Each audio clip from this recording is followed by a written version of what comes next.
পাকিস্তানে গিয়েছে প্রধানমন্ত্রী নরেন্দ্র মোদি। মোদির পাকিস্তানের সঙ্গে প্রীতি আছে, কিন্তু ভারতে ইলেকশন মিটিংয়ে বলে পাকিস্তান চাইছে রাহুল গান্ধীকে প্রধানমন্ত্রী বানাইতে। ভোট পাওয়ার জন্য বিজেপি কংগ্রেসকে পাকিস্তানি বলে গালি দেয়, কিন্তু মোদি ডাইরেক্টই বলল যে পাকিস্তান রাহুল গান্ধীকে চেয়েছে প্রধানমন্ত্রী বানাইতে। আর পাকিস্তান যা চাইবে ইন্ডিয়ার তা চাওয়া উচিত নয়, কারণ দুইটা বিরোধী দেশ। যেহেতু পাকিস্তান মোদিকে চায় না, ইন্ডিয়া মোদিকে ভোট দেওয়া উচিত, এইটা বলল মোদি মানুষের মধ্যে, হাজার হাজার মানুষের সামনে বক্তৃতা দিতে গিয়ে। মোদির প্রীতি হইল পাকিস্তানের সাথে। রাহুল গান্ধী কি পাকিস্তানে গেছে?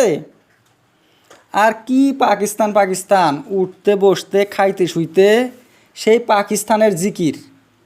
পাকিস্তান পাকিস্তান শুনতে শুনতে কানে ব্যথা হয়ে গেছে, কান বিষ করে।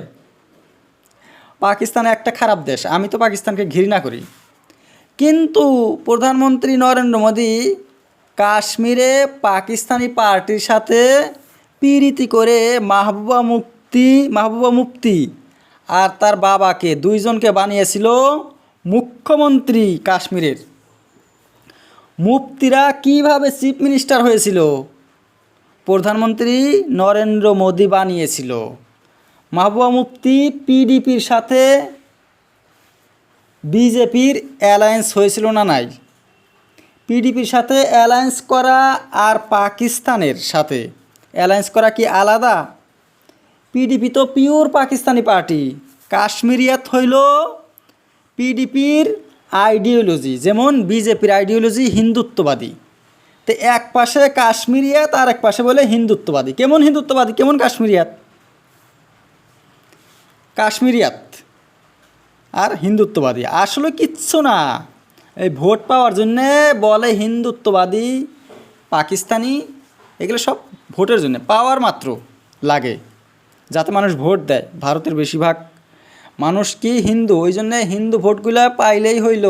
মুসলমান অল্প কয়টা, কাজেই মুসলমানদেরকে গালি দিয়া যদি হিন্দু ভোট কয়টা পাওয়া যায়, প্রধানমন্ত্রী হওয়া যায়, তা গালি দিতে আর ক্ষতি কী? ওই জন্যেই।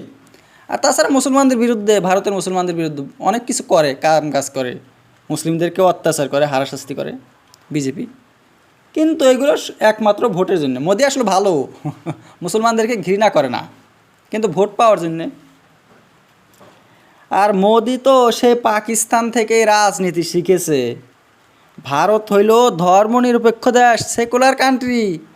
ভারতের সংবিধান ধর্মনিরপেক্ষ, কিন্তু পাকিস্তান বেছে নিয়েছে ধর্ম রাজনীতি। তো মোদিও সে ধর্ম রাজনীতি করে, হিন্দুত্ববাদী, মুসলিমদেরকে গালি দাও, রাম মন্দির বানাও। মোদি সেই পাকিস্তানের মতো ধর্ম রাজনীতি করে, কিন্তু গালি দেয় পাকিস্তানি বলে। আসলে মোদি পাকিস্তানের ছাত্র। পাকিস্তানে আর একটা রাজনীতি আছে, কিন্তু অ্যারেস্ট করা বিরোধী